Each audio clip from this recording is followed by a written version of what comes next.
Hi, everybody. I'm Tim of Collector's Maze. This is the Collector's Maze interview series. I'm here with Doug Stone. You might know his voice in things like Ghost in the Shell. He was in Cowboy Bebop. He was in the original Metal Gear Solid, Osmosis Jones, One Punch Man. Literally everything you could possibly think of, he was in it. His voice is there. Doug, how are you doing today? I'm pretty good considering, we're in a crazy times. I'm doing all right, thank you. Yourself? I'm doing great. In the same fashion, everything is kind of insane right now, but we do appreciate you stopping by, and it is a Sunday, so I appreciate you giving us a Sunday afternoon to talk to us as well. No problem. So, Doug, I like to start these just by going into kind of a background. So, how did you get your start, and how did you become a voice actor? Well, there I was in prison, serving a life. No, uh, I was I'm born in Canada, and up in Canada during the '80s when I got started professionally, I'd done amateur work, amateur theater before that. There was really no way to make your living as a voiceover actor. But I was fortunate enough where I was augmenting my income slightly by doing commercials, radio and TV commercials, voice. And because I'd gotten some work doing that, I quit my day job and thought, okay, I'll continue with my theater work. I'll continue pursuing on camera, and I'll have this little background thing of voiceover that's going to help pay the rent. And that's the way it was in Canada for a couple of years. Then I had done an on-camera job up there, starring in a small half-hour sort of thriller. And the cinematographer recommended me to a very large agent in Toronto, Canada, saying, "Hey, you're a good actor. You should be with a better agent," which was very kind of him. By sheer coincidence, that's right when a series called Mask was starting, Mobile Armored Strike Command. And it was a series that was being funded by French, by US, and by Canadian producers. And they were decided they would do it under Canadian contract. I was a member of the Canadian Union. And it only went to a few agencies in Canada that were invited to bring actors into audition, and mine happened to be one of them. I had just signed with the agency a few months prior, and I got a chance. And my agent remembered me saying that I did some voiceover stuff. Again, it wasn't a big deal up there, but he thought, "Oh yeah, that on camera stage actor said he did. I'll ask him if he wants to audition." Well, long story short, after many long distance auditions with the LA producers and directors, I was cast in the series, and started with three roles in this cartoon series, which was going to be recorded in LA. So I flew down to LA. It grew to, I think, by the time we started, I think I had five characters or six. I think it was maybe five. And then as the series progressed, new characters would be written and we'd audition for them. And I ended up with eight characters in the series, Wow. which was terrific. And we did 65. I'm sorry, we're suddenly getting a lot of planes going by here. Um, we ended up doing 65 episodes. Then I believe there was an additional 10 the year after. And on that basis, I was fortunate enough working on the show where the directors of the show and also the studio owners approached me and said, you may be good enough to work in LA. Were you thinking of staying? I said, no, I thought I'd come down here, do this, and go back to Canada. I never envisioned that I could actually be good enough to have a career in Los Angeles in voiceover. But because they encouraged me so much, I thought, okay, I'm going to fund myself with the money that I've made from the show, and I'll take a shot at working in LA and see what happens. And very fortunately for me, I've been working since I was 16, and I had my own business in my early 20s making furniture with employees. So I'm very self-motivated, very entrepreneurial, very hardworking, and pretty logical about how to approach things. So gradually, my career here as a voiceover actor grew to include directing, producing, casting, et cetera, et cetera. And I've been here ever since, and knock on wood, I've done pretty well. Well, your rap sheet definitely shows that you've done well, I would say. It's kind of funny. When I originally looked you up, I saw that you were the Psycho Mantis in Yeah. Metal Gear Solid, which is most people remember that character because it was so different and so I don't want to say weird at all, but a little strange. Yeah. Um, can you talk a little bit about how it is doing animation, voicing animation versus voicing something like a video game? Is it the same or? There's differences in everything you do. If you're doing a radio commercial, dubbing, for existing footage, a game, or original animation. In theory, there's a sameness. It's you and a microphone, performing, but it always varies with each situation. For things like Mask, for original animation, you generally record with everybody else in the room in the cast in a 4 hours or less voiceover session. So you all have your scripts. You'll do a full run through like you would for a play. You'll do a rehearsal with the director. They give you notes, and then you do your performance, and they record that. When you're doing a game, you generally perform alone, just you, the director, and the engineer. Perhaps the client's either present or on the phone, depending whether they're in country or not. And that was the case in Psycho Mantis. I had done an earlier Metal Gear where I'd been a couple of soldiers or some minor characters, and that gave me the chance to audition for Psycho when Psycho came up. And based on what they gave me, the drawing they gave me and description, I could tell he was loony and different. And they wanted something accent, they wanted his voice to be different. And I thought, well, rather than be German or be Russian or be this or be that, I'm going to combine accents. I'm going to make it so he does not sound like anything or anybody that I've ever heard before. So I gave him a sort of partially Russian, partially Germanic combination accent, put my voice placement in an odd place, and went for it. And they bought it. They went, yeah, this works. This is different. And this is definitely what we wanted. We wanted something that people have not heard before, because he's a character that, as you say, that people hadn't seen before. Very different, very strange, very odd. So that's how I got it, and it was just me working with the director each time we recorded. Well, and that's amazing to hear. Before we go any farther, you are promoting a charity and everything like that, yes. So I don't want to go too far in the interview without you giving a plug to them and everything like that. So sure. What are you promoting? Well, actually, I can tie Psycho Mantis into it too, because the Psycho's involved in this. I also do charity work, and I'm a big animal lover. And one of the things I'm involved in is a no-kill rescue in Los Angeles called the Kitty Bungalow Charm School for Wayward Cats. We're a feral cat rescue. So we save cats off the streets, get them neutered and fixed so they don't keep having babies out on the mean streets. If they're little Joe Pesci, there's no way they're ever going to be adopted by anybody. Then we'll either try to get them in a working cat program where they're mousers at a farm somewhere, or if we have to, we'll turn them back to the colony they came from, but we'll have a feeder in place, somebody to take care of them. But they won't continue to have babies. All the young ones or more calm ones we take to the shelter, we get them adopted out and get them forever homes. So what I do, I serve on the board. I volunteer there and feed babies and wipe rear ends of kittens and everything else that you do to take care of babies. But I also serve on the board and do fundraising. And I get my voiceover friends involved, and they're wonderful. They're also, of course, animal lovers. So we do something called the Voices for the Voiceless online auction. It's on Bidding Owl right now. This is the last week coming up.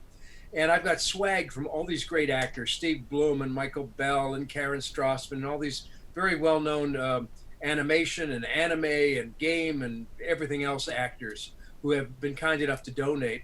And one of the items, my mask items are all got bids on them, but one of the things some of us do is we'll do outgoing phone messages in a character voice. And Psycho Mantis hasn't been bid on yet, which surprises me. Because if you bid on them, Psycho can do your outgoing phone message. It's there forever, telling your callers that he can read their minds and he knows they want to leave a message because he has telekinetic powers, et cetera, et cetera. But so if somebody wants to get on that thing, it's on Bidding Owl, Kitty Bungalow.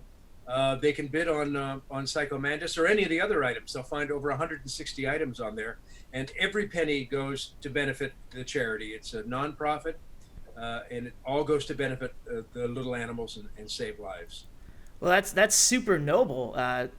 I'm sure I'm very appreciative of that. I'm also an animal lover myself. And it'd be kind of funny. I know a couple friends that would kind of get a little giddy if I called them, or at least sent them to voicemail, and they'd get Psycho Mantis. It might freak them out. Yeah, I think it's a fun thing. I had thought of this years ago, and then last year we did the first voiceover auction, and voices were part of it. And of course, those got bid on, and the people who bid on them were thrilled when they got them.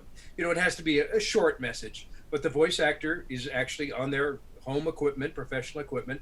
It's a personalized message. Stephen or Sandy or Joni isn't home right now. This is whoever the character, and something that that ties it into the character voice, and that can be their outgoing message for as long as they want it. They've got the recording of it, so it's pretty cool. Or you can also get autographed pictures of swag from different shows, etc. We got all kinds of things, clothing, everything. Even a Zoom call with Mindy Sterling. Oh, there you go. Yeah, Hey. up a bit too. She's an animal lover too, who is a big supporter of Kitty Bungalow.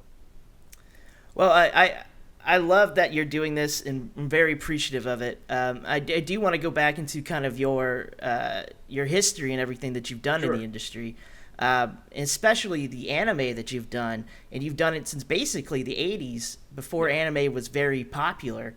Can you talk about kind of watching anime grow into this big phenomenon that we see now? Well, it was interesting. I was doing Mask, and the company that was doing the music was Saban. Later became the Power Rangers company. And they called up, they were only doing music in LA at that time, but they had the idea that they wanted to do some live action dubbing. And there was a little bit of anime that had existed before. There had been Gigantor and Speed Racer and a few shows that were preceded us. But as you say, anime had not taken off at all. And Japan was not yet the king of anime. Uh, they called the company and said, "Can you send some actors over to try out some dubbing for us?" I said, "Sure, I'll go." You know, they were paying us, and I'd never done it. Well, we tried it. It turned out I had an aptitude for it. I was pretty good at seeing the mouth movements, which they were enthused about. So I ended up in touch with them and communicating with them, and I got in touch with other people who were doing dubbing and got in, as you say, kind of on the ground floor. First, we were mainly doing live action films. A lot of Oscar nominated European films were being dubbed into English. And initially, I was probably doing 80% of what I did was live action. But then more and more of this anime started to come in. And around that time, I had begun to direct as well. We were doing a lot of Spanish shows from Mexico, etc., Dogtanian, and other shows from companies south of the border. And suddenly presented to me was an anime, a legitimate anime, and they used the word that I'd never heard before. This is probably in '92 or so, and I was a house director at a certain studio. I was doing early Jackie Chan movies. I had my own business then, and I was bringing over a lot of Chinese live action films and dubbing them to English. So I was bringing them over to this particular studio, and the studio got a project and said, "Well, here, come and direct this one." And it was an anime project with the late Kevin Seymour involved in it. I don't know if you know who Kevin is, but Kevin was very involved. If you look him up, you'll see all the big anime shows Kevin was involved in later years as he moved on. He got into anime and Japanese stuff very early. But anyway, dubbed that, and yeah, we could see it was taking off. Within that was probably '92 or '3. Within 3 or 4 years, every studio was doing anime, and I was directing here or voicing there, and I used to do script adaptations, for lip sync at that point too. So the work was just taking off, and that's when we kind of notified the union, our union in Los Angeles in the United States, SAG, that said we need to get a contract put in because no contract existed because it was so small. The union had never even paid attention to it. And we said, we need to put it in a contract. This stuff is taking off. And they went, what? No, come on. We went, really? So we actually designed the contract, the actors, because we knew more about it. They didn't know anything about it. And then we got it passed by SAG, and that's what brought the dubbing contract into being. So it was really the actors that kind of propelled it forward and realized first how big it was. Same as games. The union originally didn't think games was going to be big, and it was the actors who kept saying and yelling, "It's huge! It's going to be massive!" Every second call I'm getting in the last year is about a game. It's about a game. It's taking off. So we kind of get the groundswell first sometimes before the bigger people do, because we're there in the field, doing the work, doing the voice work. Well, it's crazy to hear that even anime and video games, people didn't really have belief in them or anything like that. They're so huge now. Yeah. They're billion-dollar industries, if not more. And you've voiced some awesome characters as well. I was going through your IMDb earlier. On top of Psycho Mantis, you were in Ghost in the Shell, which is iconic. Cowboy Bebop, another iconic anime. And Again, even Kevin as Seymour was involved with both of those. oh, okay, that makes perfect sense because they are just such big for me personally, I love Ghost in the Shell was one of my favorite animes growing Yeah. up. If not the show, the movie, and even you were even in the sequels and everything like that. Um, yeah, I want to talk about some of your later stuff too, like because you were in One Punch Man, which is Yeah. right now a huge show going around anime, and fans alike. Everyone loves it. How does it feel to be really in a very popular anime even right now? Oh, it's always fun, whether it's an anime or an original animation or a game.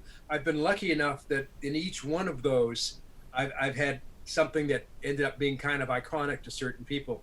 The Mask show, although I've done other original animation, that show just seemed to capture people's imagination, and there's still fan clubs. That's 1985, 86. Then for games, I directed Dynasty Warriors, and I have a few characters in that, and I've done lots of other games. But Psycho Mantis ended up being kind of iconic. Then in the world of anime, as you say, I've been lucky enough to be in some very popular anime shows as well, and voiced in Lilo and Stitch and a couple of films. Small characters, but still, it's great to be a part of them, to be associated with them. I voiced on The Grinch Who Stole Christmas. The IMDb only has doesn't have all my credits. There's a lot of voice work that we do that we don't get credited for, like Right. providing voices for TV shows and films, which can include big animated movies. And they don't necessarily list us, so it doesn't get listed in the IMDb. But I've done probably over 1,000 TV shows and films. I also had what was called a loop group in supplying voices for shows and films. And another iconic, rather iconic, two shows I was involved in were Hercules and Xena in the 90s. Okay. My group of actors did all the voices for everybody who wasn't a principal. We were every monster, every villager, everybody they met was my group of actors providing the voices, because those were New Zealand extras and actors with accents. So we replaced all those voices. So I've been lucky enough, as you say, to be associated with a lot of shows that still have a fan base. So it's wonderful. It's a blessing. Well, and it's crazy when you bring that up. Some people don't usually think about the small roles that you don't get credited for. That means you've worked with the likes of Disney, Warner Brothers, Oh everyone yeah. up there. How is it to work with those big companies? Well, eventually it becomes, I've been doing this almost 40 years, but I have to tell you, the first time I worked at Disney, paid to walk on the set, and I don't remember what the first job was, but to work on something at Disney, getting my union contract and stuff, I came home with the parking sticker, showed it to my then wife and said, look, it may never happen again, but look, I'm a Canadian boy and I just worked at Disney. I parked on the parking lot. They had a parking spot for Doug Stone. And I parked in it and I walked in and they had passes for Doug Stone. And I walked in to the huge room where Mel Blanc and everybody else under the sun has worked. And I worked in the microphone in the massive room. If it never happens again, I've been there. And I put the sticker on my filing cabinet. And for the first year or two that I was down here, I always would put my parking stickers on my metal filing cabinet. Warner Brothers, Universal, Disney, the first time, because it was such a thrill to walk on those sets the very first time. And then admittedly, as 10, 15 years goes by, it's a day at the office. Oh, back at Universal on Wednesday, then I'll be at Sony on Thursday. Okay, better get some sleep. And it becomes your job. I mean, you're always still happy because it's a great job, obviously. I've done lots of other things before I got into the business. It's a wonderful job, but that newness is pretty magical. Those first times are pretty magical. Well, that kind of just blows my mind, even thinking that you would think that, oh, we got to go to Universal today, Sony tomorrow, Disney on Wednesday. You know, that. I know, Oh man, but I I mean, I'm standing in line at Sony, and I got directed by him too. Mel Brooks is standing three people in front of me. I'm at another studio, and Harrison Ford walks in and says, "Do you know where the menus are?" And I mean, so this starts to become, Anthony. We're having lunch, and Anthony Hopkins asked us, "What room were you in?" Over at Sony, because we were in a large room he hadn't seen before. So suddenly you're seeing film and TV stars, sometimes dealing with them. It becomes part of your world, but it does remain sort of surreal to some extent. It does remain a little surreal where you have to it's your day, but then you remind yourself, look how far I've come. I mean, it's instant street cred too. yeah, I guess so. I guess so. But I mean, as a young man, I traveled and hitchhiked in the 60s and 70s. I did dishes in hotels. I worked in warehouses. I was a furniture maker in my own little bit. You know, I have a very blue collar background. I've been working since I was 16. So this is a whole other planet that I went to. But it does become your life. You know, it does become your daily life. I was gonna say a lot of people similar to you, like Harrison Ford, was also a carpenter and everything like Yeah. that. I Um, almost wanted to talk to him about it. When I saw him, I almost wanted to say, you know, I used to make furniture. And I thought, no, no, he's busy. yeah. Well, it's Yeah. also Harrison Ford, so he'll probably just say something smarmy and push you off. But He was nice. He thought I worked at the studio because I was sitting there. And when I said I'll try to find the menus, then I said I can't find them. Let me find someone who works here. He actually, so I'm sorry. I thought you worked here. He was very nice. oh, And I okay. said, no, no, I'm a voiceover actor. You know, I'm waiting. You know, I got here early or whatever. I said, but it's no worries. I'm just sitting around. Let me feed. Oh, thank you. So no, he was fine. He wasn't smarmy. Well, and the reason I bring up Harrison Ford is that you guys have this, like you said, a blue collar background. Do you think that that changes how you approach doing a role or anything like that? I think it changes your approach to life, and so I don't think that. I think that would also feed into what we do. Not only how you approach a role, but how you approach the business, how you approach life. I see some people come to LA. I meet some young actors who come here, and they're absolutely talented. I mean, I hear them doing their voices and go, "Wow, great range or whatever." They're gone in a year. They don't last. They don't have the other aspect that's required. It's still show business. You still have to be practical. You have to get up early and get to your job. It's not about partying and uh, being a celebrity or whatever else. I'm at every job 15 or 20 minutes. You know, I contacted you 25 minutes early. Are we still on? I make sure. You know, you have to approach everything professionally.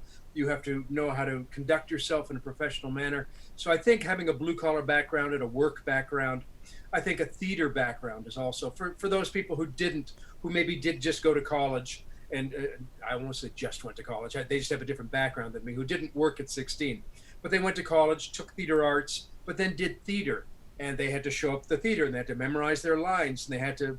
It's kind of blue collar in a way, and it's also a great background. And a lot of the people I meet here, who I consider to be very professional, came out of a theater background. It's just a matter of that blue collar is just that. I think it helps to have done anything where you had to be reliable, dependable, pay your own rent. You know what it's like when you're going, oh, will I have enough money to eat today, etc. When you've had those kinds of experiences, I think it feeds into helping you in the business. And, I used to work with Hank Azaria from The Simpsons. He was in a improv. I used to do improv comedy for a living, and he used to come to my classes when he first hit LA. And Hank used to, when he'd create characters, he'd say, well, I said, that's a great voice. Who is that? Well, it's an old man who used to sit on the stoop down the street from us, Uncle so-and-so. And he always, kids, where you going, kids? Why are you doing this, that? So he would imitate him. So even as a kid, Hank was practicing his craft. So there's that too, that you're constantly immersing yourself in what you do, constantly trying to make yourself better. And to Hank's credit, that's what he was always doing. He was always observing people and watching people and seeing what he could take from that to create all those great characters that he created on The Simpsons. And as a video producer and a video editor myself, that's exactly right. I even found from time to time I'll go through my parents' attic and find scripts that I wrote as a kid and everything like that. And Yeah. you're right, people don't realize it, but some people are made for it, and they start practicing as a kid, or they want to be, things like that. Um, Yeah. I do want to move on a little bit to some of your roles. Is there one in particular you think is your favorite or anything like that? There is one. It's not the best known one, but because this guy is close to my heart, it was called Thunder in the House of Magic. It's an original animated film, released in Europe, limited release in the States, and then it went to Netflix and all the other streaming things. I loved it because he was a beautifully kind magician. When I first hit LA, the charitable work I did was I used to read to children. SAG had a reading program, and I wasn't working a lot when I first got here, so I was in an after-school reading program for children. So I really do believe in charitable work. This guy is he's a magician, a retired magician who does magic tricks in hospitals for children. But of course, he lives in a magical castle, and all his little contraptions come to life that he's built. So it's a magical fantasy, and he rescues a cat. So it doesn't get better than that. Thunder is the cat. Thunder in the House of Magic, and I'm the magician who has the House of Magic. So I really love this guy a lot. He was an older New Englander, so he had a slight New England accent, and he loved everyone, and he was kind to everyone as well. He couldn't understand cruelty, of course not. So he was just such a sweet guy. So he was someone that I just adored. I fell in love with the character, which doesn't always happen. Sometimes when you're playing a villain, you have to say, okay, he's the hero in his mind, so I'm going to play him like, he has to justify everything he does. But with this character, it was easy to fall in love. So he was one of my favorites. And you mentioned getting kind of the mindset of your characters and everything like that. How do you do that? Well, you take what they give you in the way of the description, and then to me, the approach is the same as in theater. I've played heroes, I've played bad guys on camera. On stage, I played comedy, did a lot of improv. On camera, the way I lit as a young guy, the camera decides who you are. I was the small, mean, watch out for him, badass guy. That's the way the camera saw me. So I play mean little guys, and I'm not a big man, and I have to frighten bigger guys. So you have to take what that character has and then make it your own. Find it in yourself. So I studied Second City comedy. I also studied Stanislavski, sense memory. All the same things you use in theater, you use in voice acting.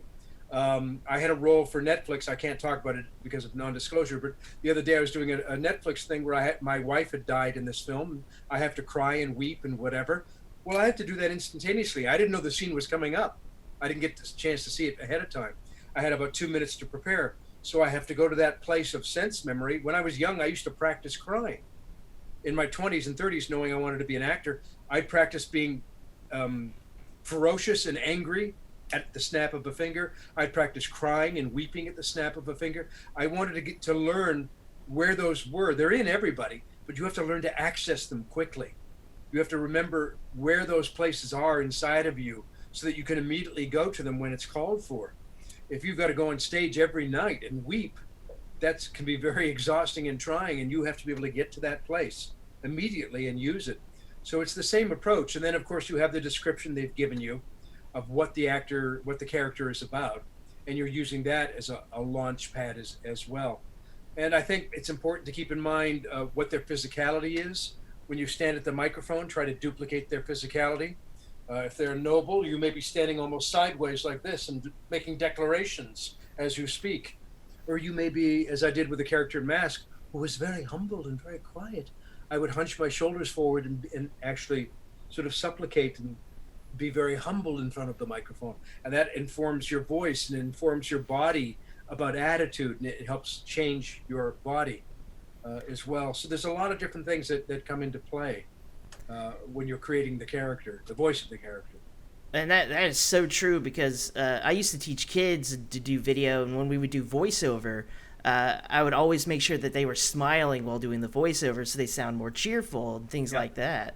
Yeah. If you're doing a commercial and you love the product, you've got to smile while you speak. Oh, yeah. I was in a voiceover session with Cam Clark and I've lost Tony's last name. He's passed, but Cam Clark was a Ninja Turtle.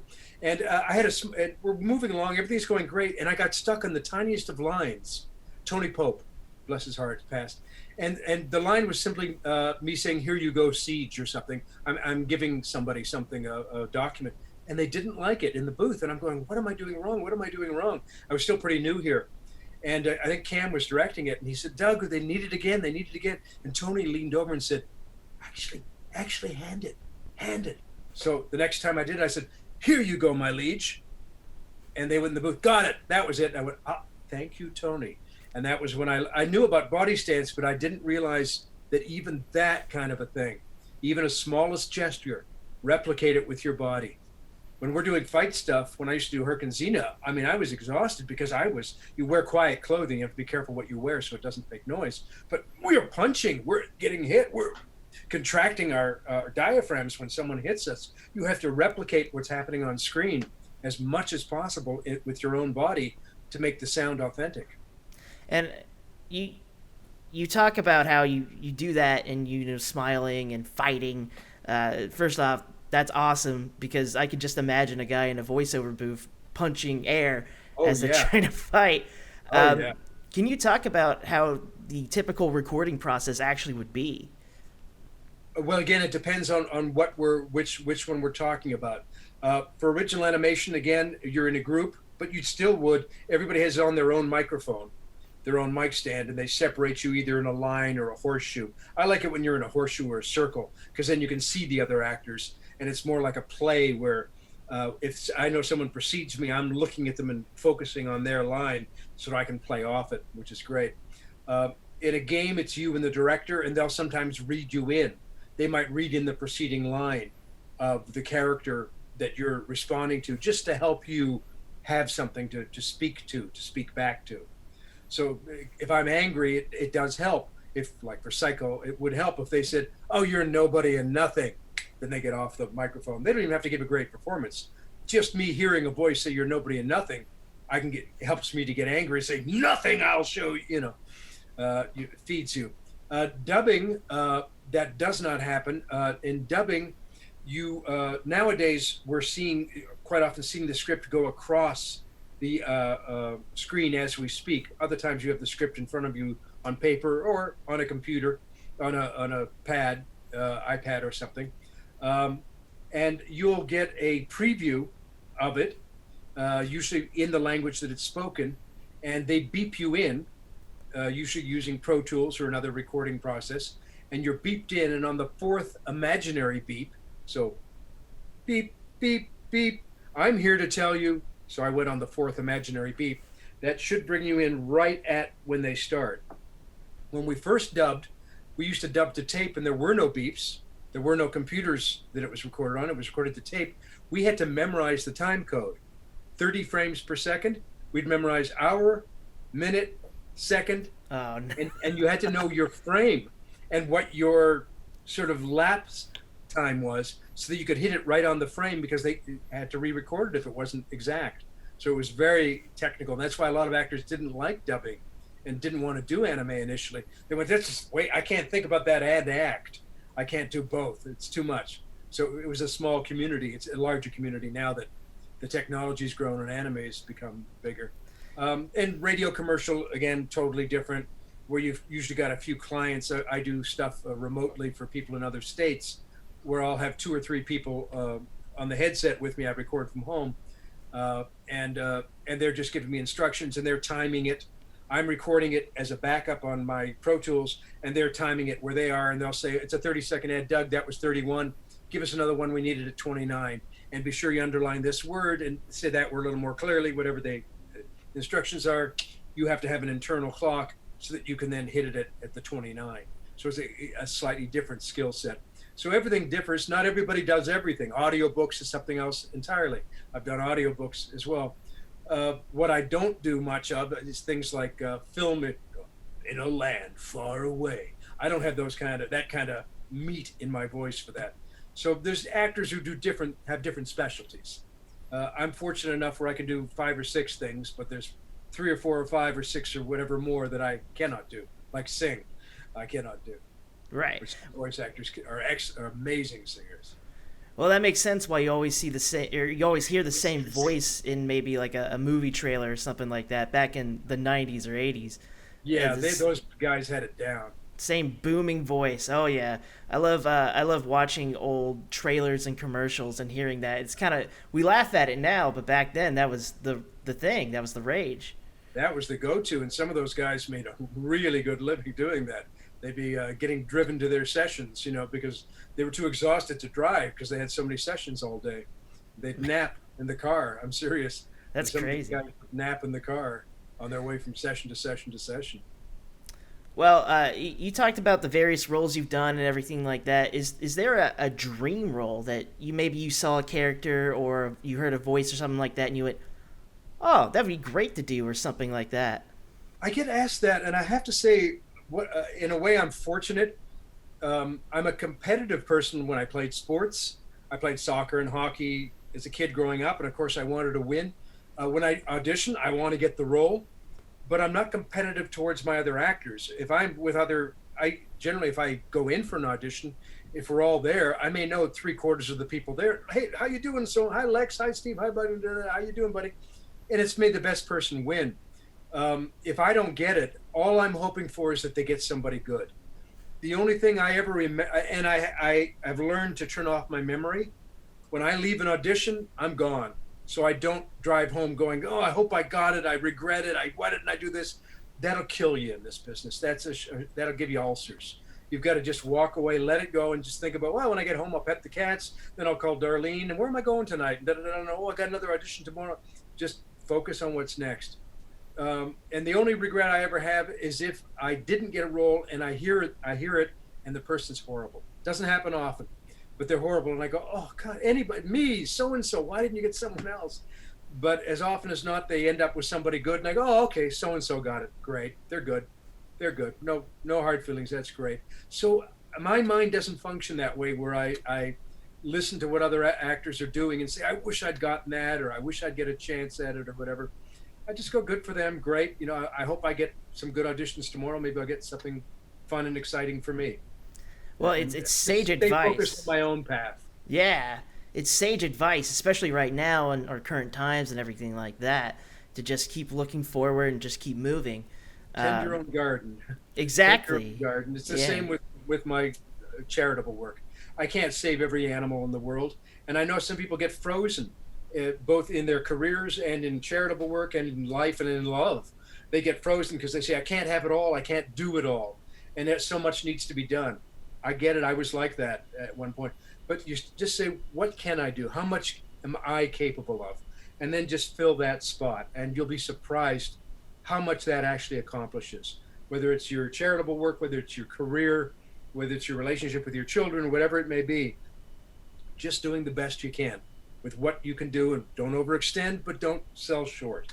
Just do what you can do and tend your garden. And my life experience is that has worked out much better for me than all the prior ways I used to think. Well, that is some beautiful advice. I even had a whole section where I was going to ask you questions about advice, but you hit it on the head. I don't even have to do that. I do want to ask you, if somebody was looking to get into voice acting or acting in general, because you've done several things, or even just in the industry at all, what are some of the first steps they could take, or some advice you can give them to do that? Well, it's very difficult. This is attributed to many people, but many famous people. But somebody walks up to a very famous actor at a party and says, I've been, let me think if I've got this right. I've been thinking about getting into acting. I've done a little bit of theater acting here and there, and I'm thinking about doing it. I'm just not sure. And what's your advice? And they say, don't do it. Absolutely do not do it. They go, well, how can you be so sure that I shouldn't do it? Just like they said, because you had to ask. If you have to ask, if you're not driven, if it's not something that you don't have a choice about, you're better off not trying, because it's very difficult business to get into. You strive every day. I'm an independent contractor. I have no 9 to 5. Every day, my main job in life is looking for jobs, particularly when I was younger. Now it's not so much that the case, because a lot of people know me. And so, I don't have to audition for everything anymore. But when you're starting out, your job isn't an actor. Your job is to look for work as an actor. You're a salesperson. You're out on the road giving your demo here and giving your demo there. So my first piece of advice is, unless you are driven, unless your life will be an absolute disaster, unless you get into this business, just be an amateur at it.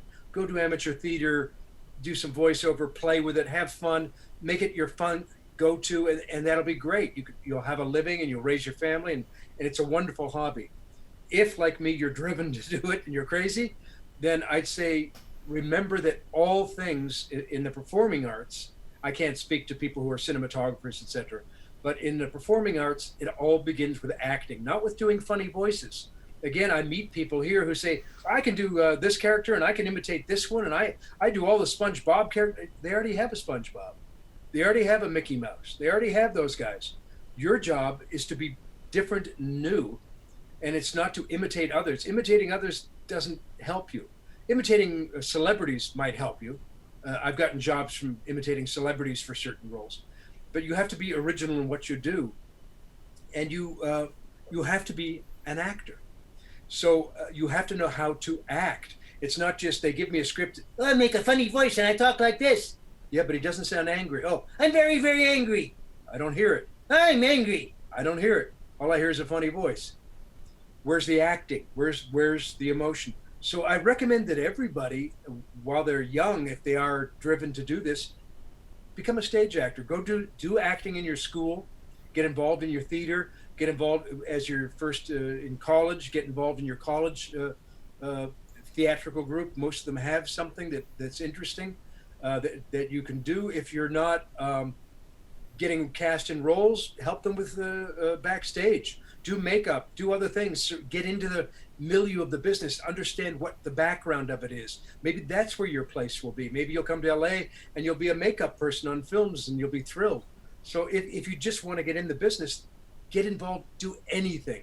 Do anything you can. I did lights and sound for touring theatrical companies in Canada. I was the light and sound guy for a while. I didn't care. I was happy. I'm helping with a theatrical production until I get to go on stage. So I learned all about that. That was great because later I formed my own group that toured, and I knew all about the lights and sound, so I could work with the sound guy because I now had that experience too.